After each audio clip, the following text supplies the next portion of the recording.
তোমার জামাইকে ছাড়ো, তোমার জামাইকে আমি বিয়ে করবো। যে তিথি প্রেগনেন্ট, তিথি আর আলু বিয়ে করছে, সে জীবনে আর সহ্য করতে পারছিল না, অনেক কষ্ট নিয়ে সে পৃথিবী থেকে চলে গেছে, আমি সবই মানলাম।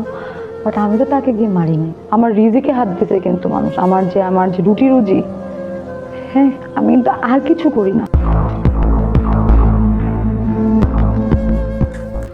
আমার রিজিক কেড়ে নেওয়া হচ্ছে, আমি তাকে গিয়ে মারিনি, তাহলে দোষ কেন আমার? ইকরার রহস্যজনক মৃত্যুর পর এই প্রথম ক্যামেরার সামনে এসে এভাবেই কান্নায় ভেঙে পড়লেন অভিনেত্রী তিথি।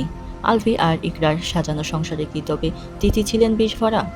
3 বছরের পর শুটিং সেটে স্বামী স্ত্রীর মতো বসবাস আর শেষমেশ একটি মৃত্যু, সব মিলিয়ে বিনোদন পাড়ায় এখন বইছে ঝোড়ো হাওয়া। আজ আমরা জানব আত্মপক্ষ সমর্থনে কি বলছেন তিথি এবং পর্দার পেছনের সেই অন্ধকার গল্প। তোমার জামাই তোমার সাথে ঘরের অত্যাচার করে আর বাইরে দেখো গিয়া সাইড চিক আছে কিনা। দীর্ঘ নীরবতা ভেঙে প্রকাশ্যে এলেন আলফির কথিত প্রেমিকা তিথি। ইকরার মৃত্যুর পর থেকে নেটিজেনদের তোপের মুখে থাকা এই অভিনেত্রী দাবি করেছেন তিনি নির্দোষ।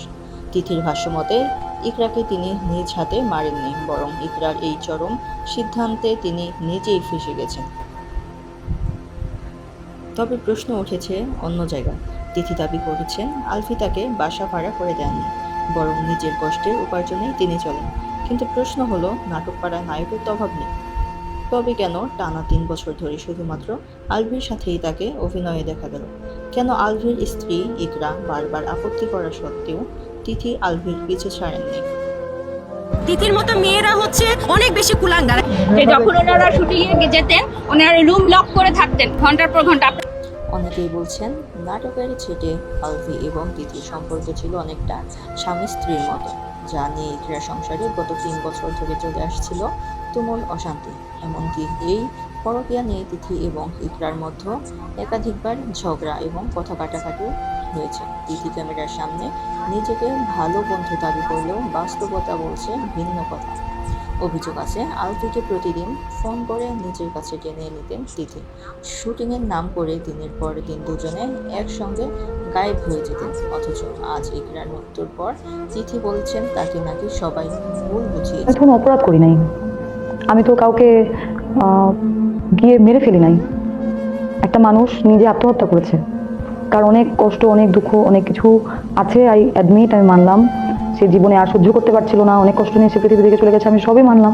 বাট আমি তো তাকে গিয়ে মারি নাই, আমি তাকে গিয়ে মারি নাই। এবং আমি তাকে মানে থাকে না যে তোমার জামাইকে ছাড়ো, তোমার জামাইকে আমি বিয়ে করবো, যেগুলো কথা মানুষ বলতেছে, বা তিথি প্রেগনেন্ট, তিথি আর আলু বিয়ে করছে, এটা তো কোনোটাই সত্য না, বা আমি তো ওকে গিয়ে এগুলো বলি নাই।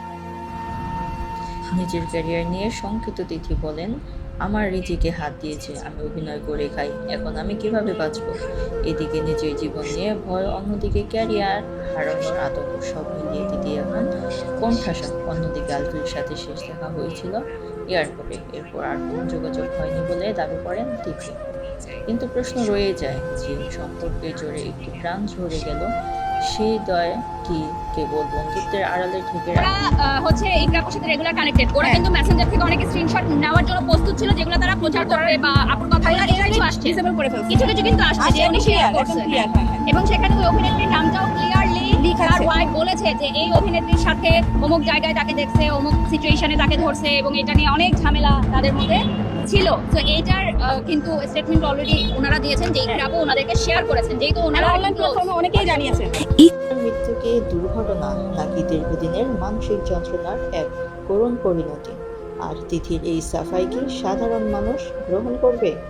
দর্শক, তিথির এই মন্তব্য নিয়ে যদি আপনার কোনো মতামত থাকে তাহলে অবশ্যই আমাদের কমেন্টে জানান। তিনি কি সত্যিই নির্দোষ, নাকি একটি সংসার ভাঙার পেছনে মূল কারিগর তিনিই ছিলেন? আপনার মূল্যবান মন্তব্য আমাদের কমেন্ট বক্সে জানান। আর সত্য অনুসন্ধানের পরবর্তী আপডেট পেতে আমাদের তিথির মতো মেয়েরা হচ্ছে অনেক বেশি কুলাঙ্গার। আলভি তো ভালোই আছে, তাহলে তো আইনের প্রতি আমাদের আরেকটু প্রশ্ন থেকে যায়, সন্দেহ থেকে যায়। আলভিকে অ্যারেস্ট করতে হবে, ওকে আমরা কারাগারের পিছনে দেখতে চাই। তিথিকে কেন খালাস করা হয়েছে এটার প্রশ্নের উত্তর আমরাও চাই। ওকে জেলের পিছনে না দেখা পর্যন্ত আমাদের মতো মেয়েরা শান্তি পাচ্ছে না। যেটা কোনো রকমই বন্ধুত্বের সম্পর্ক না, বন্ধুত্বের চেয়েও অনেক অনেক বেশি। ভাই আমার সাথে শেষ আপুর সাথে কখনো রিসেন্ট কথা হয়নি। আপুর সাথে আমার কথা হয়েছে আরো 6 মাস আগে একটা প্রোগ্রামে দেখা হয়েছিল, তখন কথা হয়েছিল। বেশ কিছু প্রোগ্রামে আপুর সাথে দেখা হয়েছে। সবসময় আপুকে অনেক স্ট্রং মেন্টালিটির মানুষ দেখলাম। সে কখনোই আলভির ব্যাপারে নেগেটিভ কিছু পাবলিকলি বলতো না, সবসময় ভালোই বলতো। কিন্তু আপুর ক্লোজ আমরা যারা তার ভিতরে খবরগুলো জানি আলবি কত রকম ভাবে হচ্ছে আপুকে টর্চার করছে মানসিক। সে মানসিক ভাবে অনেক আগেই মরে গেছে, শুধু আত্মহত্যাটা জাস্ট নাম দেওয়া হচ্ছে। আসলে এটা আমরা আত্মহত্যা বলতে পারি না, এটাকে আমরা মার্ডার বলবো, কারণ ওকে আত্মহত্যার জন্য বাধ্য করা হয়েছে। আর সবার আগে আলবিকে অ্যারেস্ট করতে হবে, ওকে আমরা কারাগারের পিছনে দেখতে চাই। ইভেন ও যেন এফডিসিতে মিডিয়াতে আর কোনো রকম কাজ করতে না পারে, আমরা সেটার একটা চাই যে ও কোনোভাবেই এখান থেকে বয়কট করা হোক, ও যেন আর কাজ করতে না পারে। থেকে কেন খালাস করা হয়েছে এটার প্রশ্নের উত্তর আমরাও চাই। আপনাদের আইনের উপর আমার একটা প্রশ্ন করতে হয়, একটা মানুষ লাইভে আসতেছে, সরাসরি পোস্ট দিচ্ছে, তাহলে কেন তাকে মানে আইনের আওতায় এখনো আনতে পারতেছে না, এখনো কেন তাকে রিচ করা হচ্ছে না? তাহলে কি আমাদের আইন এতটাই দুর্বল? তাহলে তো আইনের প্রতি আমাদের আরেকটু প্রশ্ন থেকে যায়, সন্দেহ থেকে যায়, মানে নাকি ওকে ইচ্ছা করে ধরা হচ্ছে না। যেসব পুরুষরা আলবির মতো পরকীয়া করে তাদের জন্য আজকে আমাদের এই মানববন্ধন, যাতে হচ্ছে এমন ভাবে আলবির শাস্তি দেওয়া হোক, নেক্সট আর কোনো পুরুষ যেন অন্তত এই কাজগুলো করার আগে দ্বিতীয়বার ভাবে, আর নেক্সট কোনো মেয়ের যেন এভাবে জীবন দিতে না হয় অকালে। ছোট একটা বাচ্চা এতিম হয়ে গেছে, একটা মা তার সন্তান হারা হয়েছে, আলবির কিচ্ছু হারায় নাই, আলবি তো ভালোই আছে। আলবি তো এখনো জেলের পিছনেও যায় নাই, ওকে জেলের পিছনে না দেখা পর্যন্ত আমাদের মতো মেয়েরা শান্তি পাচ্ছে না। তিথির মতো মেয়েরা হচ্ছে অনেক বেশি কুলাঙ্গার। এখন কি বলবো, একটা মেয়ে হয়ে ও জেনে শুনে আরেকটা মেয়ের সংসার নষ্ট করছে, আর আলবি ওকে সে প্রশ্রয় দিছে। আলবির নিজের সন্তান আছে, আলবির নিজের বউ আছে, 16 বছরের সংসার, ভালোবাসার সংসার, সে কিভাবে পারলো তার নিজের বউকে রেখে, নিজের বাচ্চাকে রেখে আরেকটা মেয়ের সাথে পরকীয়ায় জড়িত হইতে? এই ক্ষেত্রে ছেলে মেয়ে উভয়ই দোষী ভাইয়া, কারো দোষী আমরা কম বলতে পারবো না। ইতিমধ্যে ভাইয়া আমরা অনেক বেশি স্ক্রিনশট, ইভেন আলবির নিজের ভয়েস রেকর্ড ভাইরাল হয়েছে, সেখানে আপনারা খুব ভালো মতোই দেখেছেন যেটা কোনো রকমই বন্ধুত্বের সম্পর্ক না, বন্ধুত্বের চেয়েও অনেক অনেক বেশি যেটা পরকীয়ার সম্পর্ক। কোনো বাবা কি তার মেয়ের ব্যাপারে এটা বলবে? এখন তো অবশ্যই বলবে না, যেখানে পাবলিক ক্ষুব্ধ হয়ে আছে তাদের উপর, এখন তো এই জিনিসটা কখনোই তারা স্বীকার করবে না। আলবি নিজেই যেখানে স্বীকার করতেছে না, আলবি কেন দেশে আসে নাই? যখন ওর বোর্ড দাফন করা হলো কেন আসেনি? ও এতই নিরপরাধ, ও আসতো, ও এসে বলতো যে আমি নিরপরাধ, তারপর পাবলিক দেখতো, পাবলিক ওকে অবশ্যই মেরে ফেলতো না, ও প্রোটোকল নিয়ে আসতো। ও অনেক রকম সুযোগ ছিল ওর বোর্ড দাফনে আসার, ও কেন আসে নাই? এই ক্ষেত্রে প্রমাণিত হয় ও নিজেও অপরাধী। যে যখন ওনারা শুটিং এ যেতেন ওনারা রুম লক করে থাকতেন, ও বাবার সাথে থাকলে বাবার মতোই হবে। আমরা চাই না যে ও বড় হয়ে আরেকটা আলবি হোক। না সব শেষ না, অ্যাটলিস্ট এটা উনি সরাসরি লাইভে এসে হোক, ভিডিওর মাধ্যমে হোক, সুষ্ঠু বিচার চাই। হ্যাঁ সুষ্ঠু বিচার চাই, এবং অভিনেতা আলবিকে, ইকরাপুর পরিবার এবং আপাম্ম জনগণ যারা আছে, যারা কষ্ট পেয়েছে এই ঘটনায়, সবার কাছে উনি ক্ষমা চান। দেখুন এখানে একজন তিথির কথা উঠে এসেছে, ঘরে ঘরে এরকম অনেক তিথি আছে, হ্যাঁ কেউ বলছে কেউ বলছে না। আজকে ইকরাপুরে সুইসাইডাল অ্যাটেম্পটা নিছে বা সুইসাইড করছেন বোধহয় আপনারা জানতে পারতেছেন।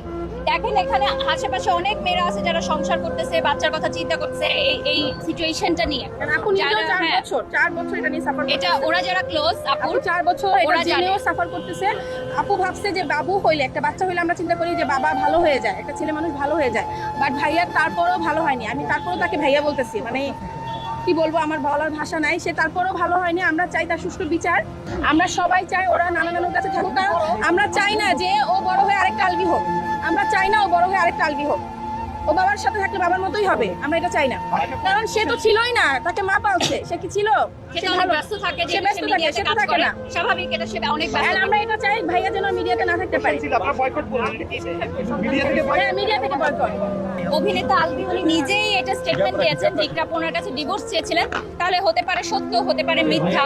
যেহেতু ইকরাপুর আইডিটা ডিসেবল করে দেওয়া হয়েছে এবং সেখান থেকে সকল তথ্য প্রমাণ মুছে দেওয়া হয়েছে, সো আমরা তো এখানে অনেক পোস্ট করছিল, কিন্তু ভিডিওতে বলেছে আমি সব প্রমাণ দিব, কিন্তু আজ পর্যন্ত সেই প্রমাণ দিতে পারে না। যেমন ওরা হচ্ছে ইকরাপুর সাথে রেগুলার কানেক্টেড, ওরা কিন্তু মেসেঞ্জার থেকে অনেক স্ক্রিনশট নেওয়ার জন্য প্রস্তুত ছিল, যেগুলো তারা প্রচার করবে বা আপুর কথা কিছু আসছে, ডিসেবল করে ফেলছে, কিছু কিছু কিন্তু আসছে যে উনি শেয়ার করছে। হ্যাঁ।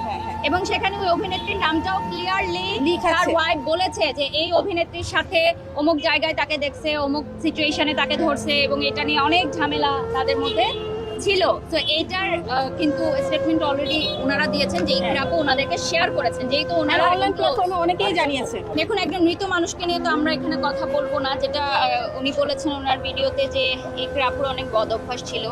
তো এগুলো নিয়ে আসলে কথা বলার পিছনে যে মানুষটা মারা গেছে তার ভালো গুণ বা খারাপ গুণ আমরা এগুলো নিয়ে কিছু বলতে চাই না। আমরা জাস্ট এটুকুই বলতে চাই যে এটা সুষ্ঠু তদন্ত হোক, যে এটা হত্যা নাকি আত্মহত্যা। নাটক পাড়ায় যারা আছেন, যেসব প্রডিউসার, ডিরেক্টর, অ্যাক্টর, অ্যাক্ট্রেস এই বিষয়টা জানতেন, তারা কেউ আজকে মানববন্ধনে আসে নাই। তাদেরকে অনেকবার বলার পরেও একজনও আসে নাই, এবং কেউ সোশ্যাল মিডিয়াতে এটা কোনো একটা পদক্ষেপ নেয় নাই। এটা রিজনটা কেন নেয় নাই? তারা কি চায় এরকমই হোক? এরকম অনেক ইকরা মারা যাক, তারা কি চায়? আমাদের মিডিয়ার মানুষদেরকে খারাপ বলে, ওরাই খারাপ বলবে। আমি মিডিয়াতে কাজ করে আসছি অনেক বছর, এখন আমি সোশ্যাল মিডিয়াতে কাজ করি। ওরাই খারাপ বলবে যে না মিডিয়া সবাই মনে হয় এমন, তাই না? যেহেতু আমাদের অভিনেতাকে নিয়ে কথাগুলো উঠছে, ওরা সবাই বয়কট বলতেছে, অভিনেত্রীকে নিয়ে কথা জড়াইছে, এবং একজন ডিরেক্টর স্টেটমেন্ট দিয়েছে যে তার নাটকের শুটিং এ যখন ছিলেন, ডিরেক্টরের বউ স্টেটমেন্ট দিয়েছে যে যখন ওনারা শুটিং এ যেতেন ওনারা রুম লক করে থাকতেন ঘন্টার পর ঘন্টা। আপনারা দেখেছেন ওই ভিডিও? হ্যাঁ। তাহলে এই স্টেটমেন্টটা কোথা থেকে আসলো? এটা তো ওনাকে খণ্ডন করতে হবে যে একজন আর্টিস্ট সেটে গিয়ে কেন রুম লক করে থাকবে। কাজ আমরাও করেছি, কাজ অনেকে করে, কিন্তু আমরা তো রুম লক করে থাকি না কখনো আমাদের কো আর্টিস্টদের সাথে।